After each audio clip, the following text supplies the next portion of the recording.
اسمع هادي ما تفوتهاش، موضوع مهم بزاف ولازم تعرفوا. واهلا وسهلا بكم. معكم مصطفى العمري.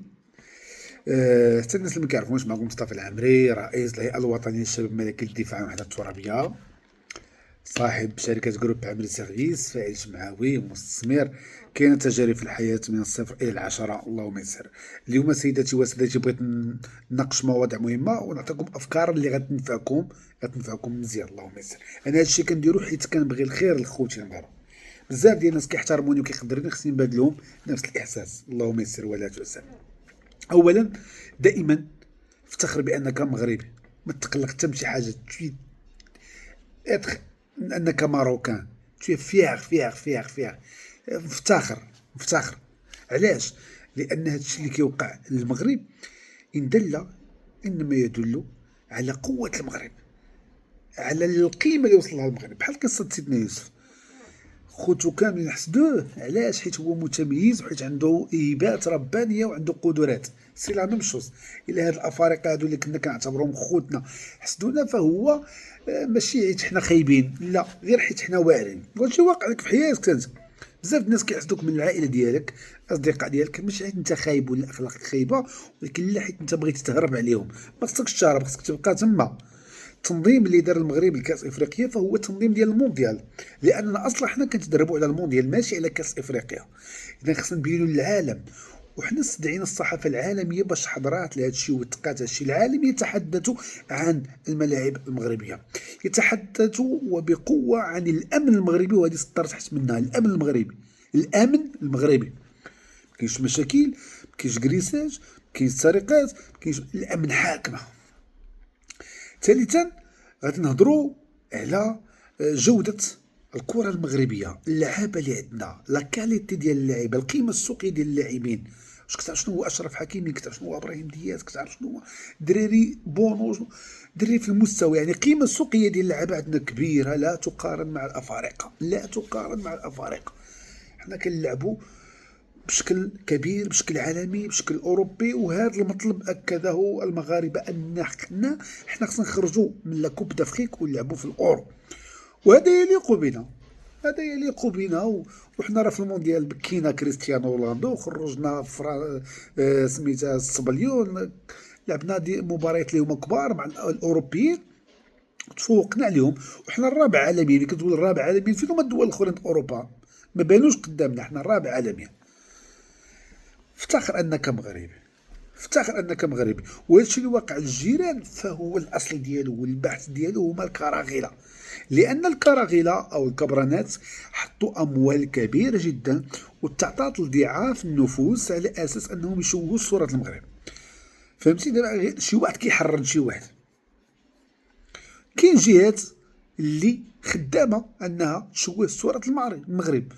ومؤخرا بان واحد التحليل بان حتى فرنسا داخله في هذا الامر هذا، لحقاش الطموح ديالها هو تنظم المونديال ما بينها وما بين البرتغال وفرنسا، البرتغال، اسبانيا. ولكن هيهات المغرب له رجاله، له شرفاء، له سياده. يعني حنا قادرين اش كنديرو، عارفين اش كنديرو، اللهم يسر. المونديال يتنظم هنا، وحنا اللي عاطين قيمه للقاره الافريقيه. المغاربه هما اللي عاطين قيمه للقاره الافريقيه. القاره الافريقيه بلا مغرب ما عرف شنو غيسميوها كاع. هبط لتحت وشوف العجاج وشوف التماره وشوف. وملي كتشوف المغرب كتقول واش المغرب في افريقيا؟ راه ما يمكنش. افتخر انك مغربي، كنعاود ناكد لك، افتخر انك مغربي. شوف جوده الملاعب، شوف هذا، شوف جلاله الملك كيفاش عاطي قيمه للشعب ديالو، وكيفاش الشعب كيحب جلاله الملك. مولاي الحسن ومولاي رشيد فاش حضروا للتيران، شوف الحب اللي كاين. خصكم تفهموا هذا الشيء. الكراغيله والافارقه اللي ما فاهمين والو، العلاقه ما بين الشعب والاسره الملكيه علاقه محبه كبيره. الناس كيهضروا مع ملكهم، الناس كيهضروا مع الامراء، كيتحبوهم، تبادل المحبه. لا تفرقنا شائبه ولا خونه ولا كراغيله ولا انفصاليين، كيفرقوناش.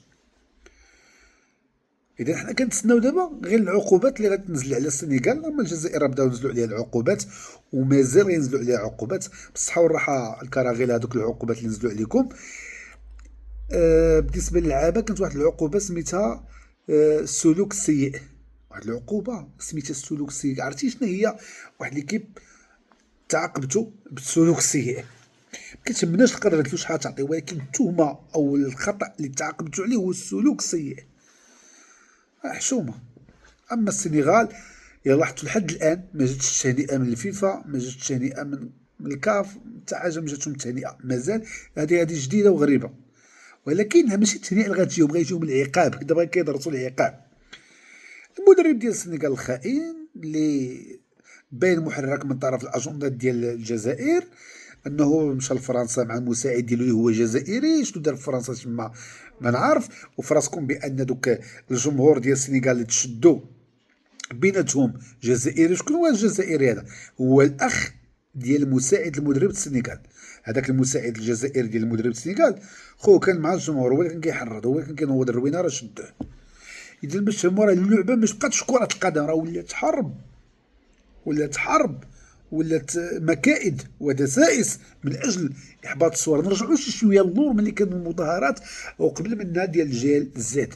عقلتوا كيفاش كانوا كيقولوا ما ندخلوش كاس افريقيا، قاطعوا كاس افريقيا. واش حاول تذكر معايا ورجع للور، راه كانت الخدمه باديه شحال هادي. راه غير حنا لقاو عندنا الرجال، لقاو عندنا الشرفاء والملوك العلويين، لقاو الناس ديالنا عندهم علاقات كبيره. راه عرفتي راه داروا لي ماي لي بي باش يخسروا لا كوب دافريك. الجزائر راه عرفتي خسرت فلوس كبيره، راه المرض ديالهم هو المغرب، الله يعفو عليهم. مرضناهم، مرضهم الملك، مرضهم القجع، مرضهم مولاي الحسن، مرضهم المنتخب، مرضهم البنيه، الملاعب. الجزائريين المواطنين، دوك المواطنين اللي جايين هكا هما بلا ما شعروا كيقولوا هذا الشيء راه ما يمكنش، استقبال مزيان والمغاربه مزيانين وكذا. علاش؟ لانه كان كيصوروا لهم باننا حنا خايبين، كانوا كيصوروا لهم باننا عايشين حنا في الوسخ، كانوا كيصوروا لهم باننا ما عندنا والو. فجاو المواطنين البسطاء الجزائريين راه شافوا شي حوايج كبيره. راه ولات عقده عندهم في الجزائر، ولا مشكل في الجزائر. رجعوا كيديروا مظاهرات كيقولوا ودي نتوما في التلفازه ديالنا كتبقى تبين لنا غير المشاكل مع المغرب، عطيونا المشاكل ديال الجزائر. الناس وعات. هاد المجيء اللي جاو راه داو ما يعاودوا، داروا تصويرات واخا كان فيهم اللي ناوي الاساءه، ولكن شاف شي حوايج ايجابيين، شاف المغرب فين واصل، شاف الاستقبال، شاف كلشي. افتخر انك مغربي، افتخر انك مغربي. ودائما نكونوا متشبتين بيناتنا، وراه ما عندنا غير بعضياتنا، متشبتين بالملك ديالنا، متشبتين بالوطن ديالنا، متشبتين بالمدرب ديالنا وباللاعبين ديالنا وبالطاقم ديالنا وبسي القجع الله يجازيه بخير. والجمهور المغربي راه كان في المستوى، الجمهور المغربي راه كان رائع جدا. دابا حنا كنتسناو غير نسمعوا هاد العقوبات اللي وقعات، لان المباراه النهائيه كانت سينما وكانت مطروزه وكانت هذا.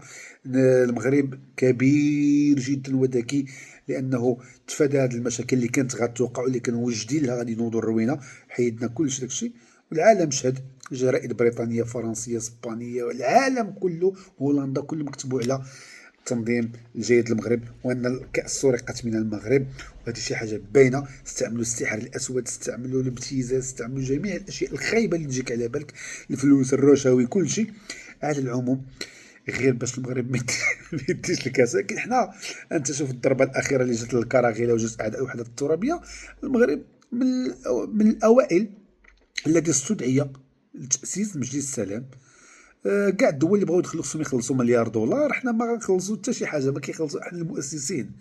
المغرب زيرو درهم ما يخلص حتى شي حاجه، هو عضو دائم ومؤسس.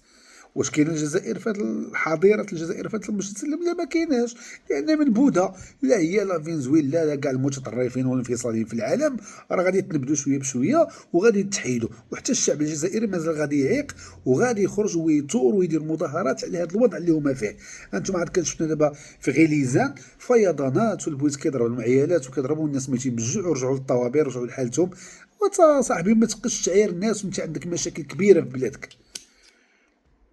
زعما الجزائريين راكم مكلخين وكلخوكم لانهم ضحكوا عليكم، فريمون ضحكوا عليكم. نتوما دوله بتروليه الجزائر، خصكم تكونوا بحال دبي بحال الامارات، ولكن نتوما بحال الذباب، راكم غير ذباب نيت. اللهم يسر والله ينصر بلادنا وينصر ملكنا، وحنا كنموتوا على الوطن ديالنا ومستعدين نضحيو من اجل الوطن ديالنا ونبينوا الصوره العالميه ديالنا ونوقفوا في التنظيم ونديروا الكرم ديالنا والاخلاق ديالنا هي اللي حاضره. الله ينصرنا، الله ينصرنا، الله ينصرنا.